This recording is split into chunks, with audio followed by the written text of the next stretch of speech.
എല്ലാവർക്കും നമ്മുടെ മറ്റൊരു വീഡിയോയിലേക്ക് സ്വാഗതം. ഇന്ന് പുതിയൊരു വണ്ടിയായിട്ട് നമ്മൾ എത്തിയിട്ടുണ്ട്.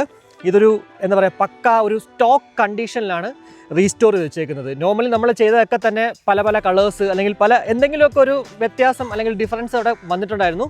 എന്നാൽ ഇവിടേക്ക് വരുവാണെങ്കിൽ ഈ ഒരു വണ്ടിയുടെ പ്രത്യേകത ഫുൾ ഒരു സ്റ്റോക്കായിട്ട് അല്ലെങ്കിൽ ആ ഒരു സ്റ്റോക്ക് കണ്ടീഷനിൽ നമുക്ക് എങ്ങനെയാണോ കാണാൻ സാധിക്കുക അത് തന്നെയാണ്. അപ്പോൾ നമുക്ക് സ്റ്റാർട്ട് ചെയ്തല്ലോ. ഓക്കെ, അപ്പോൾ ഇത് ഏത് വർഷത്തെ വണ്ടിയാണ്? ഇത് 95 മോഡലാണ്, 1995 മോഡൽ വണ്ടിയാണ്. ഓക്കെ, അപ്പോൾ എന്തൊക്കെയാണ് ചെയ്തിട്ടുള്ളത്? ഇത് നമ്മൾ ഫുള്ള് റീസ്റ്റോർ ചെയ്ത വണ്ടിയാണ്. വണ്ടി ടെസ്റ്റ് ആയി ടോട്ടലി ഫുള്ള് ഡിസ്മാൻഡിൽ ചെയ്ത് പെയിന്റിങ്, ലൈറ്റിങ്, ബഫിങ് എല്ലാം. എഞ്ചിൻ വർക്കില്ല, ബാക്കിയെല്ലാം ചെയ്തിട്ടുണ്ട്. അപ്പോൾ സ്പെയർ പാർട്സ് എന്തൊക്കെയാണ് മാറ്റിയിട്ടുള്ളത്? സ്പെയർ പാർട്സ് ഇതിൽ മെയിനായിട്ട് 2 ഷോക്ക് കംപ്ലൈന്റ് ആയിരുന്നു ബാക്കിലത്തെ. പിന്നെ ബാക്കി നോർമലി നമ്മൾ റീസ്റ്റോർ ചെയ്യുമ്പോഴത്തേക്ക് അത്യാവശ്യം വേണ്ട സാധനങ്ങൾ, അതായത് ഇപ്പോൾ പെട്രോൾ സ്റ്റൈനർ, പിന്നെ brake shoe 2 fork oil, total set, switches, cables, indicators, food test, rubber കാര്യങ്ങൾ, ഫോർക്ക് ഓയിൽ, അങ്ങനെ നോർമലുള്ള സാധനങ്ങൾ. അല്ലാതെ അഡീഷണൽ എക്സ്ട്രാ അല്ലാതെ മാറിയത് 2 ഷോക്ക് അബ്സോർബർ ആയിരുന്നു മാത്രമേ മാറിയിട്ടുള്ളൂ. പക്ഷേ ഇതിൽ സ്റ്റോക്ക് കണ്ടീഷൻ ആണെങ്കിലും എനിക്ക് ചെറിയൊരു ഡ്രോബാക്ക് ആയിട്ട്, അല്ല ഡ്രോബാക്ക് എന്ന് പറയാൻ പറ്റത്തില്ല, ക്രാഷ് ഗാർഡ്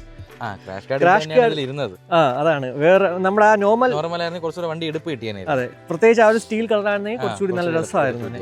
ഓക്കെ, അപ്പോൾ സ്പെയർ പാർട്സിന് ഇപ്പോൾ എത്ര രൂപ ആയിട്ടുണ്ട്? ഈ സീറ്റ് മാറ്റിയിട്ടുണ്ടായിരുന്നു? സീറ്റ് അപ്പോൾസിന് വർക്ക് ചെയ്തതാണ്. Okay okay. ഇത് എവിടെയാണ് ചെയ്തത്?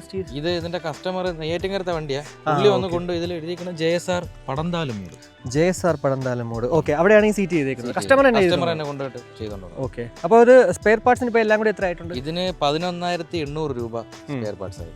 അപ്പോൾ ഇതിനടുത്ത പെയിന്റിംഗിലേക്ക് വരുവാണെങ്കിൽ പെയിന്റിങ്ങിന് 14,000 രൂപ. ഓക്കെ, എല്ലാം കൂടെ പാർട്സ് ആക്കിയിട്ട് തന്നെയാണ് ചെയ്തത്. കുറേ പേര് കഴിഞ്ഞ പ്രാവശ്യം നമ്മുടെ വീഡിയോയിൽ പറഞ്ഞിട്ടുണ്ടായിരുന്നു പെയിന്റിങ്ങിന് അവർക്ക് ഇത്ര രൂപ ആയിട്ടുണ്ട്. പലരും നല്ല വിലയാണ് പറഞ്ഞിട്ടുള്ളത്. എനിക്ക് തോന്നുന്നു ഏറ്റവും അവസാനം ഞാൻ ഇപ്പോൾ റീസെന്റ് ആയിട്ട് കണ്ട കമന്റിലും 15,000 രൂപ ആയിട്ടുണ്ട്. അത് പോളിഷ് സഹിതം 15,000 രൂപ. ഇതിപ്പോ 14 നമ്മൾ പോളിഷ് അതാണ്. അപ്പൊ 1000 രൂപ നമ്മൾ അവിടെ പിന്നെ 20,000 രൂപയായി എന്ന് പറഞ്ഞ് കമന്റ് ഇട്ട ഒരാളും ഉണ്ടല്ലേ? ഓക്കെ, 20,000 അത് നോർമൽ ആണെന്ന് തോന്നുന്നു. അത് ഈ നമ്മളെ 1-2 വീഡിയോയിൽ ഇതേപോലെ പെയിന്റിങ് റേറ്റ് കൂടുതലാണെന്ന് പറഞ്ഞ് കുറച്ച് പേരൊന്ന് കമന്റ് ചെയ്തു. കഴിഞ്ഞ വീഡിയോയിൽ ബുള്ളറ്റ് യൂസ് ചെയ്യുന്ന ആൾക്കാരുണ്ടെങ്കിൽ റേറ്റ് പറയാൻ പറഞ്ഞു. അതുകൊണ്ടാണ് അവർ പുറത്ത് വന്നത്. അത്രേ ഉള്ളൂ. ഇതിപ്പോ എന്തായാലും ഇത് കാണിച്ചിരുന്ന കിലോമീറ്റർ 10,384 അല്ല അല്ലേ? ഐ മീൻ ഇപ്പൊ വർക്കിംഗ് അല്ലേ? കൊണ്ടുവന്നപ്പോഴത്തേക്ക് മീറ്റർ വർക്കിംഗ് ആയിരുന്നോ? മീറ്റർ വർക്കിംഗ് ആയിരുന്നു. ഓക്കെ, അപ്പൊ ഇനി അടുത്തത് ബഫിങ്ങിനും പ്ലേറ്റിങ്ങിനുമായിട്ട്. പ്ലേറ്റിങ്ങിന് അറൗണ്ട് 8,900 രൂപ. 8,900. ഓക്കെ, എനിക്ക് തോന്നുന്നു ഇത് എഞ്ചിനൊന്നും പ്ലേറ്റ് ചെയ്തിട്ടില്ല. എഞ്ചിൻ ബഫിംഗ് ആണ്. ബഫ് ചെയ്തിട്ടുണ്ട്. ഓക്കെ, അപ്പോൾ പ്ലേറ്റ് ചെയ്യാനൊക്കെ പ്ലേറ്റ് ചെയ്തിട്ടില്ല? എഞ്ചിൻ പ്ലേറ്റ് ചെയ്തിട്ടില്ല. എഞ്ചിൻ പാർട്സ് എല്ലാം ബഫിംഗ് ആണ്. ഓക്കെ, ബാക്കി പ്ലേറ്റ് ചെയ്തത് സ്പോക്സ്, പുതിയ സ്പോക്സ് ആയിരുന്നു. പിന്നെ 2 റിം, പിന്നെ ഹാൻഡിൽ, നമ്മുടെ ഹെഡ്ലൈറ്റ് റിങ്സ് കാര്യങ്ങൾ എല്ലാം പ്ലേറ്റ് ചെയ്തിട്ടുണ്ട്. എല്ലാം ഫുൾ. ഓക്കെ, എല്ലാം കൂടി 8,900 രൂപ. 8,900 രൂപ. പിന്നെ ഷീൻ്റെ റേറ്റ് എന്ന് പറയുമ്പോഴത്തേക്ക് 10,000 രൂപ.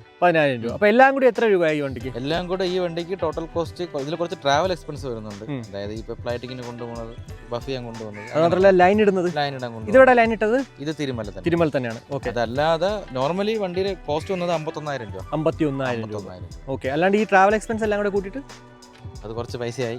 അത് പറയണമെങ്കിൽ അത് അതാണ് ഒരു 55 രൂപ അകത്ത്. 55 രൂപ. വേറെ ഒന്നും കൊണ്ടല്ല, ഇപ്പൊ പ്ലേറ്റിങ്ങിന് കൊണ്ടുപോകാനായിട്ട് കടയിൽ വർക്കുള്ള പോകാൻ പറ്റത്തില്ല. കസ്റ്റമറെ കൊടുത്ത് വിടും. കസ്റ്റമർ ദൂരെയുള്ളവരാണെങ്കിൽ വിളിച്ച് ചോദിക്കും. ഇപ്പൊ ഓട്ടോ ചാർജ് ഒരു സൈഡ് 500 രൂപ, അങ്ങോട്ടും ഇങ്ങോട്ട് 1000 രൂപ. പിന്നെ ലൈൻ വരയ്ക്കാൻ കൊണ്ടുപോകുന്നതിന് 1,300 രൂപ ഓട്ടോ കൂലിയാണ്.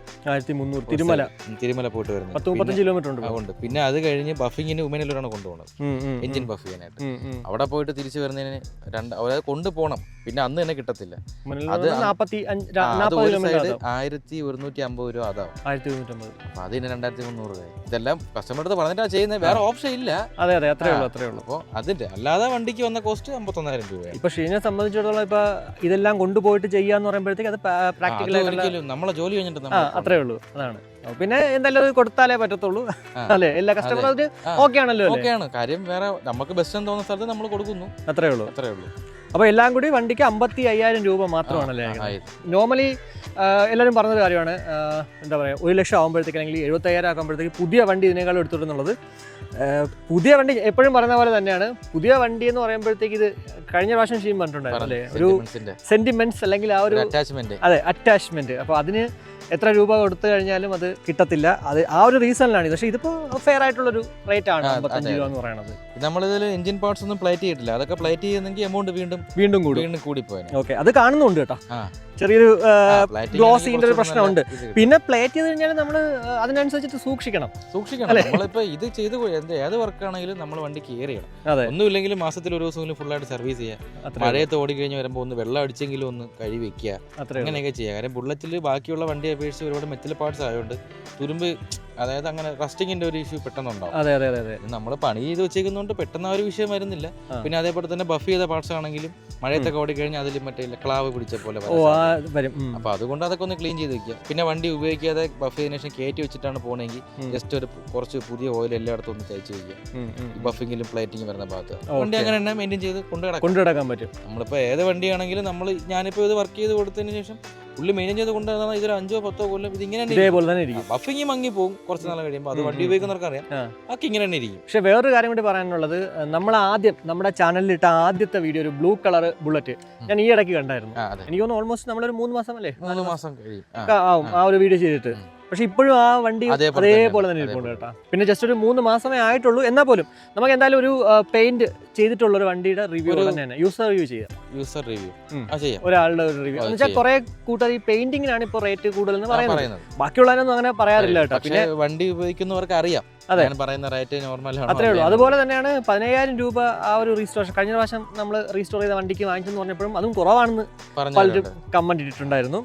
അപ്പോൾ എന്തായാലും 55,000 രൂപയ്ക്കാണ് ഇപ്പോൾ ഈ ഒരു 1995 മോഡൽ ബുള്ളറ്റ് പണിഞ്ഞിറക്കിയിരിക്കുന്നത്. എന്തായാലും അടിപൊളി പുത്തൻ ബൈക്ക് പോലെ തന്നെയാണ് ഇരിക്കുന്നത്. പിന്നെ കുറേ കൂട്ടുകാർ ഇപ്പോൾ പറയുന്നൊരു കാര്യമായിരുന്നു ഇതിൻ്റെ സൗണ്ട് കേൾപ്പിച്ചു കൊടുക്കാനായിട്ട്. അതുകൊണ്ട് തന്നെ ഉറപ്പായിട്ടും നമുക്ക് അതും ഒന്ന് കേൾപ്പിച്ചു കൊടുക്കാം.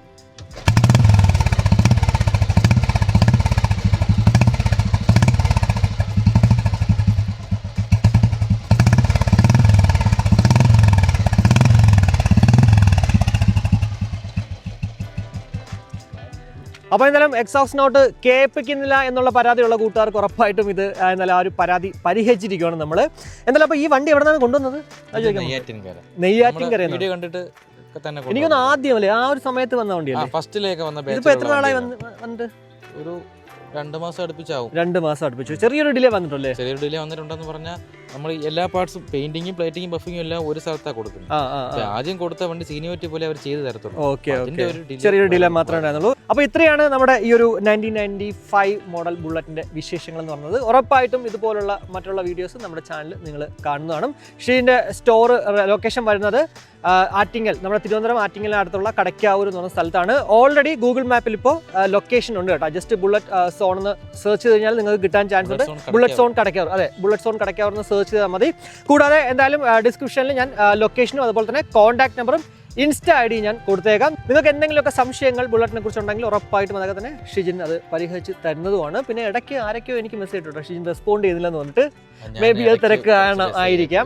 അതിലൊക്കെ തന്നെ ഞാൻ ഷിജിനെ വീണ്ടും മെൻഷൻ ചെയ്തിട്ടുണ്ടായിരുന്നു. സോ ഒന്ന് ജസ്റ്റ് ഒന്ന് എല്ലാവർക്കും റിപ്ലൈ കൊടുക്കുക. അപ്പോൾ അത്രേ ഉള്ളൂ.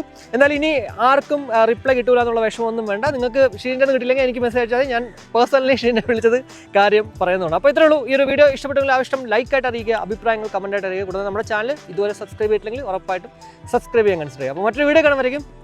ബൈ.